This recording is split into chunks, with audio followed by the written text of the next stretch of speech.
And now, Lifestyles Unlimited presents the Real Estate Investor Radio Show. Over the next hour, we unfold your map to financial freedom. You'll learn how to retire through investing in single-family and multifamily real estate. You'll learn how to create cash flow and build wealth so you can have the time and money to live the lifestyle you want. Welcome to the Lifestyles Unlimited Real Estate Investor Radio Show. I'm Mike Harrison, and yes, we are always working on your financial freedom. Heck, I'm always working on my financial freedom. I want to thank you for joining me today. Today, I'm going to review real-world financial roadblocks, and these roadblocks are mental barriers to financial freedom.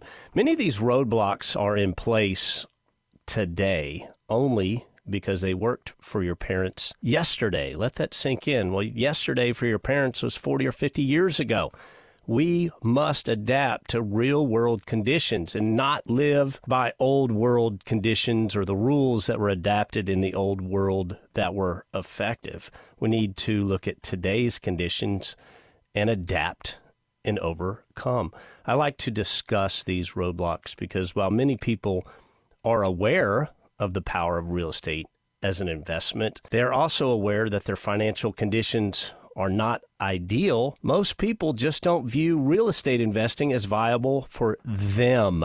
They think it's viable for somebody else, all because of mental roadblocks. Now, I'm not talking about actual roadblocks to investing in real estate. Those actual roadblocks, well, they're bad credit. If you have bad credit, you're not ready to be a real estate investor. No money. Yes, it takes money to invest in real estate. No discipline. That's a big one. You need to have discipline. There are set practices that will make you an effective real estate investor. And if you're always chasing the shiny object, you're not ready for real estate investing. Here's another actual roadblock.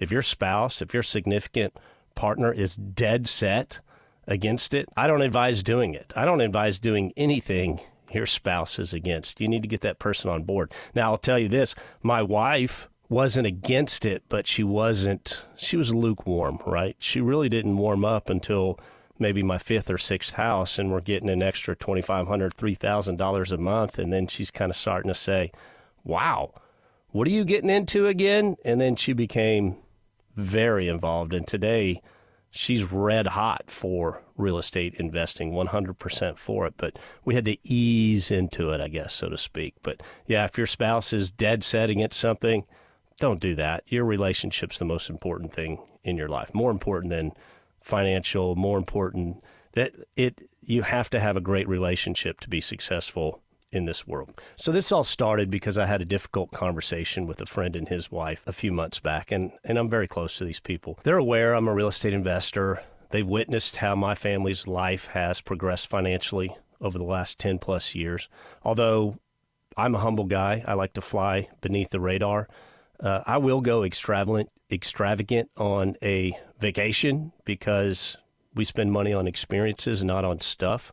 So I'm driving a 6-year-old truck, and we take care of our house, and I put some money into making my yard look good because that's my pride and joy. I like working in my yard, but really we fly under the radar. But this couple has seen how our life has changed thanks to real estate investing. Well, they shared with me that their net worth is approximately $150,000 max. They have $100,000 in their combined 401ks. And from the sound of the conversation, I think they'd really have to scrimp and scrap and dig to find that extra $50,000, to tell you the truth. And this doesn't include the equity in their home. The equity in their home is substantial. They have an incredible home in one of the most desirable locations in the great state of Texas. Their home's amazing, and they have massive equity. This couple's in their mid to late 40s. They have 2 young daughters. My friend has great income. His wife is a stay-at-home mom, but they're starting to hit that age, and I remember being there, where you have major concerns about daily cost, about your financial requirements, and about the big train that's coming down the track for them in 15, 20, 25 years called retirement, right? They see retirement as an age. I don't see retirement as an age at all. But they have all the same concerns I had when I made that significant shift at that point in my life prior to being a real estate investor. I was worried about retirement. I was worried about quality of life. I was worried about the cost of living. The cost of living is always continuously increasing. At some point, the cost of living is going to catch up for this couple, and the realization will hit them that financial freedom is not going to happen for them.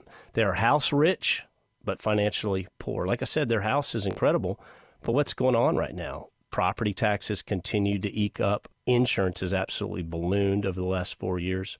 But this couple, when you look at it, if you were to put net worth on paper, they have a much greater net worth than I had when I started investing in real estate. And it just so happens I was in my early to mid 40s when I made the change.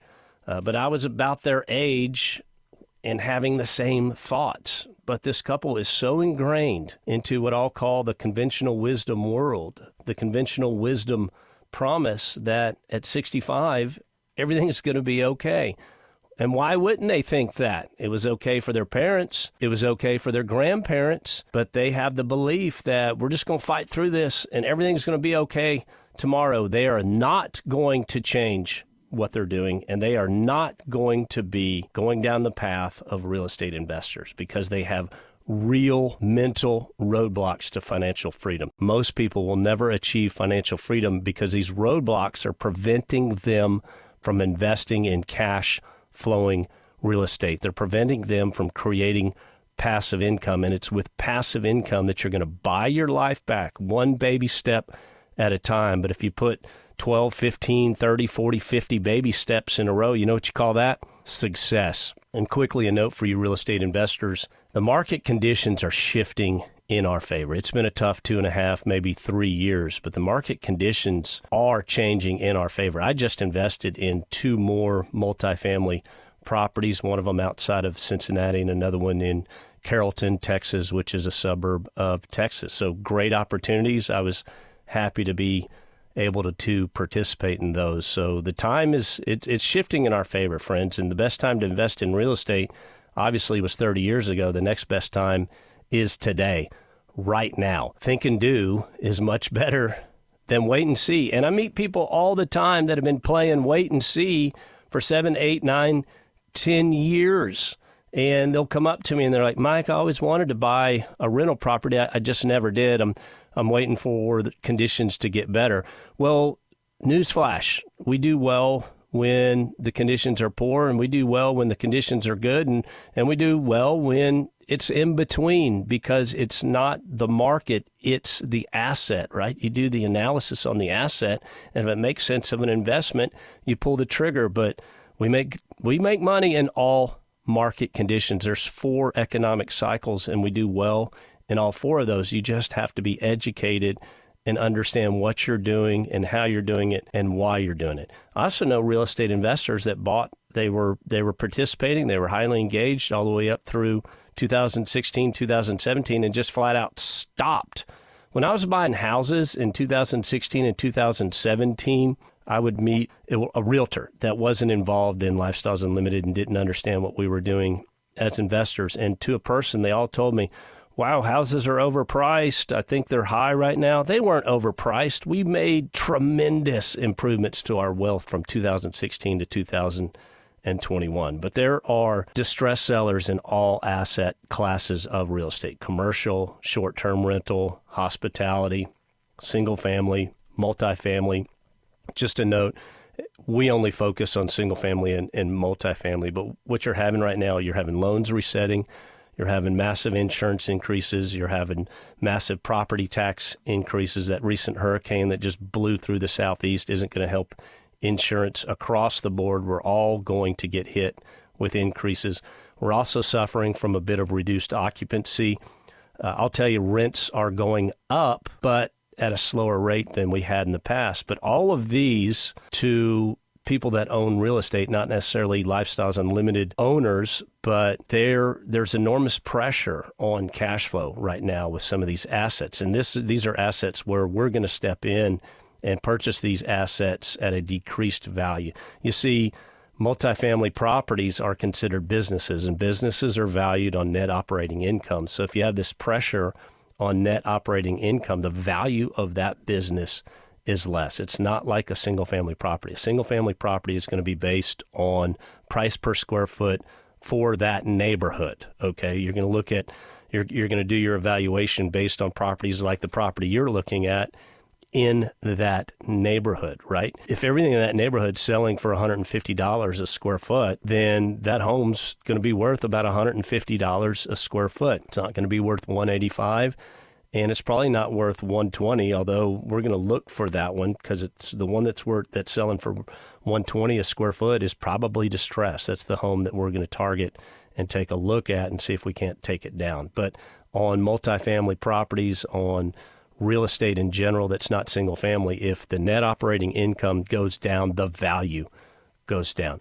So going forward, liquidity is the king. Liquidity, cash on hand is going to allow you to act when others cannot act, right? You're going to need cash. You're going to have your credit in order. You need your credit in order because we bring the bank to the table, right? The bank's our partner, so we can use that leverage. You're going to need your team in place, and your team, you can't do this by yourself. You're going to need lenders on your side. You're going to need GCs on your side. You're going to need people that are in the real estate industry at all levels that are experts at whatever it is they do. So have your team in place. And by the way, networking, so important to meet like-minded investors like yourself because they're going to help you along the way. And we just had the greatest networking event of the year, our Wealth and Passive Income Expo right here in Irving, Texas. But the 2025 dates are out now. I want you to get these on the calendar. If you did not make it to Expo, write these down and make plans. It's May 7th through May 10th, 2025. If you don't get it on the calendar now, you're just going to let it, life's just going to pass you by and you're going to miss another great networking opportunity.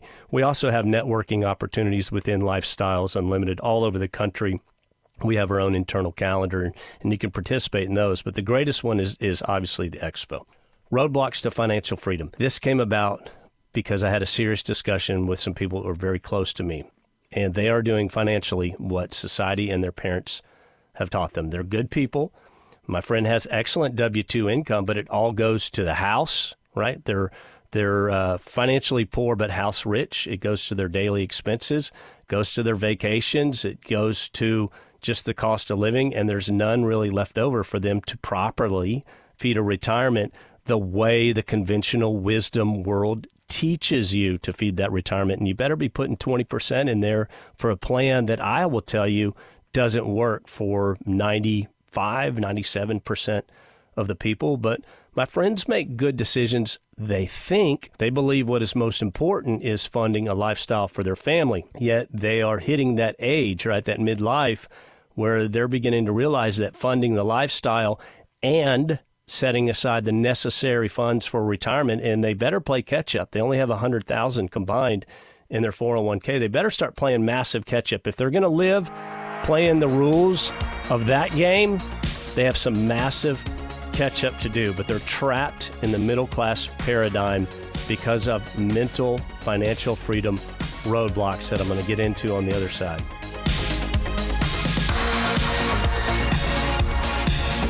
Lifestyles Unlimited's Real Estate Investor Radio Show returns in a moment. Got questions? Go to lifestylesunlimited.com. Lifestyles Unlimited, the education and mentoring group with a roadmap and support to help you real estate retire. Having the consulting team, having other avenues within your whole system is what's made y'all successful. Everyone is there to guide you to be successful. So it's just up to you to get off the butt and do it. Do it. Take action today. Get educated now at Lifestyles Unlimited. Text the word radio to 88007. That's radio to 88007. Join for $297, a 60% savings. Lifestyles Unlimited. Text radio to 88007.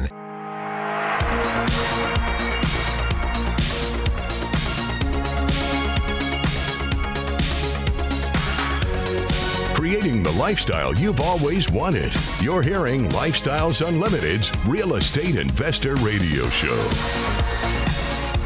Welcome back to the show. I'm Mike Harrison. I'll throw my email out one more time. I do respond personally to the emails you send me. I appreciate them. My email address is askmike at luinc.com. Ask Mike at luinc.com. I'm talking about roadblocks to financial freedom. These are really mental roadblocks. I've identified 12. I'm going to try to get through all those in the next two segments here. Most people are not real estate investors. All of my friends outside of Lifestyles Unlimited definitely are not real estate investors, my family, but they're in the majority. And it's sad to see when you know something works, when something has changed your life, that others just won't participate in, and they're set in their ways. They're not going to change.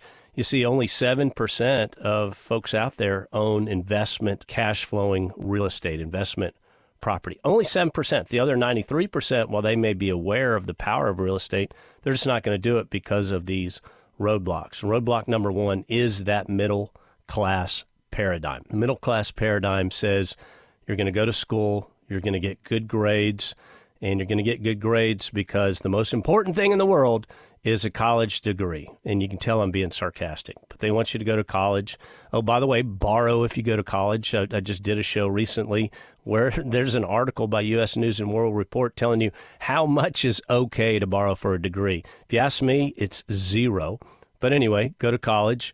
And when you're done with college, you're going to get that albeit job, right? And you're going to feed the 401k or IRA or what have you. They want you to start very, very young. They want you to start at 22, earlier if you can. That's the only way this equation works. And you're going to feed 20% minimum of everything you make. And if you do that, maybe you can retire at 65, although now they're pushing that out to, this plan's going to work after 50 years, so they're going to push it out to 70 plus. It's a false plan. It is the middle class paradigm. And sadly, Generation X, my generation, is going to prove it to the world, right? We are the 401k experiment. Pensions are all but gone unless you're a government bureaucrat. 20% of baby boomers are now working after the age of 70, and that percentage is only increasing, and it's going to increase rapidly. Just read an article the other day that the largest group of people entering the workforce are former retirees. Again, Lifestyles Unlimited, we don't teach you that retirement's an age. We teach you retirement's a financial condition. But these folks are in that middle-class paradigm, and they hit 65, and ding, ding, that's the magic number, and they retired. And guess what? They're having to re-enter the workforce because in the last 4 years, the cost of everything has gone up dramatically. But people still that know this is coming, like sheep, they're not deviating from the path. They refuse to believe the truth. They get mad when you tell them the truth. But most of my friends and family are trapped in the middle-class paradigm. Roadblock number two, I call this the good life. What gets in the way of a great life? A good life, right? I'm comfortable. Why would I want to change? Why disrupt the apple cart? This is where my friends are. Hey, the bills are getting paid. We're going to be fine. It's all going to be okay when we're 65. I don't believe that for 1 second because personally for all of us, but my friends, as they shared with me, their expenses are becoming much more of a burden. Yet they're not putting two and two together. They're not seeing the pattern. I will tell you, life doesn't get cheaper. Quit believing the hype. It gets more expensive, especially when you're older. Medicine and health care.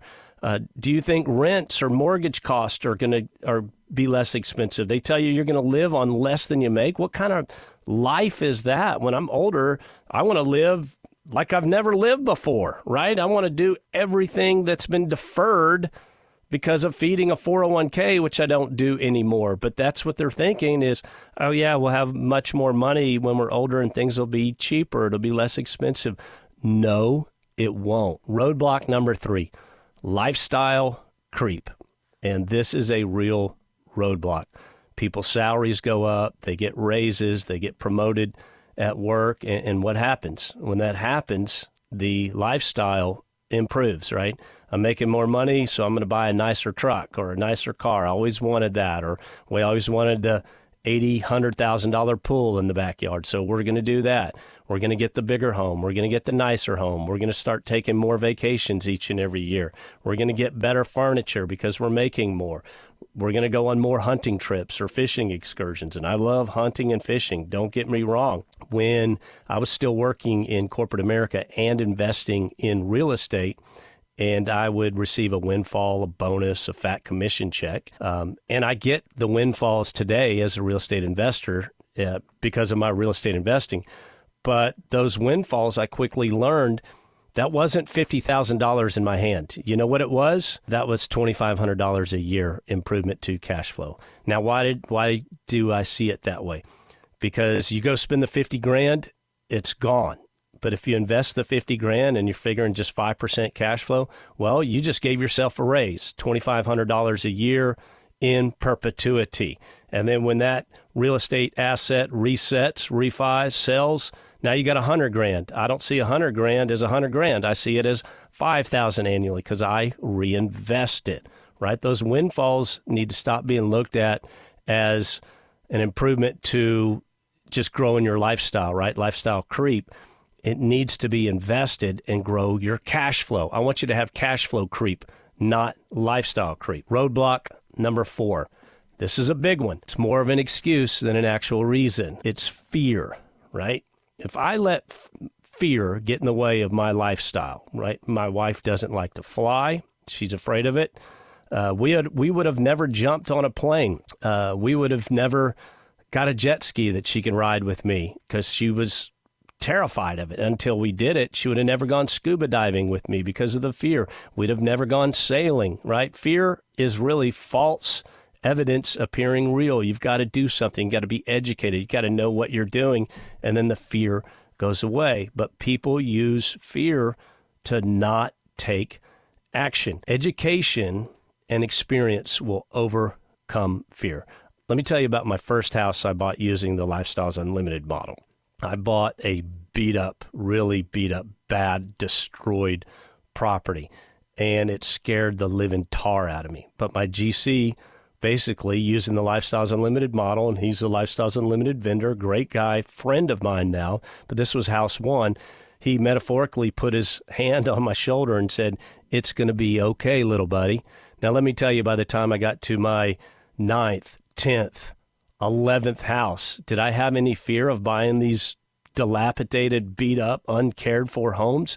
No, I was excited. My heart rate went up because I knew the equity capture I was going to get. I knew that this property was going to be a great rental property, right? You know what I'm more afraid of today than buying broken houses and improving them and making them great places for great residents to live? I'm more afraid of being broke at 65 years old. How would you like to change your life? $200, $400, $600, $2 grand, $3 grand, $5 grand, $10 grand a month? It all stacks up, friends, when you're a real estate investor. But these roadblocks get in the way. The 5th roadblock is debt aversion. This is big. This is serious. Dave Ramsey has made debt aversion, all debt, extremely popular. And I like what Dave does because there's some people that are making some serious financial mistakes, but he's hard and fast. He's got rules. All debt is bad debt. And truthfully, not all debt is bad debt. There's good debt and there's bad debt. But I understand Dave's got to teach at the most basic level because a lot of these people have gotten themselves in serious financial trouble, borrowing. And no, I don't believe that consumer debt's a good thing at all. I agree with Dave on that. But here at Lifestyles Unlimited, we're teaching at a financial graduate level education and financial graduate level strategies. I'll say this, if you can't control your spending and borrowing, you're not ready to be a real estate investor. Go to Dave and get your life in order and then come to us and let us change your life. But sacrifice in adult decision making is going to come first. But debt aversion reinforces much of what our parents taught us, and it's also in the messaging, right? But that roadblock is that all debt is treated equally. Mortgage debt, student loan debt, car debt. They don't talk much about investment debt at all. They say if you're going to buy a rental property, you need to pay cash for a rental property. And if you want to see the slowest way and make money in single-digit returns, then pay cash for the rental property. If you want to make double and triple-digit returns, you're going to put some leverage on that. But you need to know what you're doing. But yes, investment debt is good debt. You don't get rich saving, you get rich borrowing. Let me throw a question out there. Why wouldn't you borrow money at 3, 4, 5%, maybe even 6% to go make 100+% return in year one? Why would you not do that? Or invest in an asset that's paying you an annualized return of anywhere from 15 to 35% more? Why wouldn't you do that? It doesn't make any sense. If you're going to make, let's just pick a number, 25% annualized over 4 years, but you're borrowing at 3%, then that's going to net out to a 22% return. It's simple math, my friends. If it wasn't for borrowing, I would be way behind. Borrowing's how I got started. I mean, when I needed extra money to invest in real estate in my early days, I took out 401k loans. Yes, I borrowed against my 401k. I did it twice, paid them both off quickly, but I invested in more real estate. I took a short-term loan out once of just a personal loan of $50,000. I had a house that was going to sell, and I was going to get more than $50,000 realized from the sale of that house, but the sale of that house wasn't going to happen for about 2 months, right? It was in process. There was a contract. I knew it was going to sell, but I wasn't going to get paid for probably 8 or 10 weeks. And I took a short-term loan out. I called my bank and said, "Bank, I need $50,000. And they said, interest rates are 12%. You know what I said? Sign me up, because I was only in that loan for about 2, maybe 3 months. I think it was only 2 months. So yeah, they gave me $50. I invested, my house sold, paid the loan off. I did a HELOC. I did a HELOC on my house for $100,000, put that into a multifamily property. That $100,000 is now about 400 plus because it keeps generating and I keep putting it into more and more real estate. By the way, investment debt, we can write off the interest expense 100%. You can't do that on your personal home.